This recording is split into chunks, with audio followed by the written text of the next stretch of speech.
Hello everybody, so I'm going live today here from La Paz in Bolivia, and the reason why I wanted to come live today is because it's actually Mental Health Awareness Week and the topic is anxiety.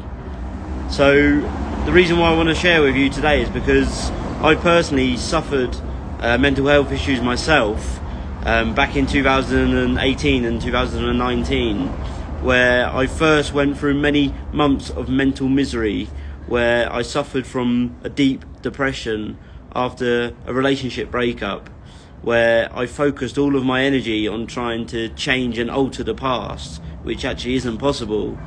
And then when I come out of the other side, coming into sort of 2019, towards the end of 2019, I actually started to suffer from anxiety, and then later, going into sort of the end of 2019, I suffered from extreme anxiety, which was the polar opposite, because I was focusing way in the future, and I was trying to determine things that were totally out of my control, so I went from deep depression focusing on the past to extreme anxiety overthinking the future.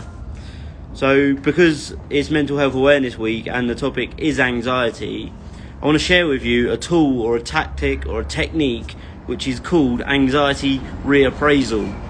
And this is a technique which you can use to flip your fear and use it in your favour, because when we go through anxiety due to fear, when we're doing something uncomfortable or unfamiliar, we build up all this pressure and all of these negative thoughts and feelings within our mind, where we believe that things are just going to go like tremendously wrong, like where we just don't want to take action because we're so scared in our own mind. So we create this picture within our own mind, which is usually worst case scenario, and it never usually turns out that way anyway.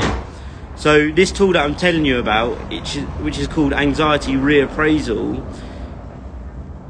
it demands that you focus on the good, but you flip anxiety for excitement. Because when measured on paper by, say, scientists, our body does exactly the same things, whether we're going through anxiety or excitement. So let me explain it. So what happens when you're anxious or excited? Your heartbeat raises, cortisol surges through your body, and then your body prepares for action, because whether you're anxious or excited, you know that something's going to happen, so your body is going into that fight or flight mode. So because your body responds to anxiety and excitement exactly the same way, exactly the same things happen to your body, you can flip your anxiety into excitement to then use your pain or your anxiety in your favour to then help you get through that challenging time. And it may sound crazy, but I've actually done it myself. Some of you may know that I've done a skydive for charity, for a mental health charity, which is Papyrus. And I raised some money for them, and that was actually combating or confronting my biggest fear, which was to do a skydive. And I'm not going to lie, I was absolutely shitting myself before. But then when I learnt about this tool, which is anxiety reappraisal, I used it in my favour. And the way that you use it in your favour is to tell yourself that you're excited repeatedly within your own mind. So when you're doing, say, an anxiety-inducing activity, you tell yourself, I am excited, over and over again within your own mind. So for me, when I was sat waiting to go up on the plane to do the skydive, my body was nervous, my heartbeat was pumping, and I was anxious. But then I flipped it into excitement by telling myself repeatedly, I am excited, I am excited, I am excited. And you just keep repeating it. You can do it out loud, or you can do it within your own mind.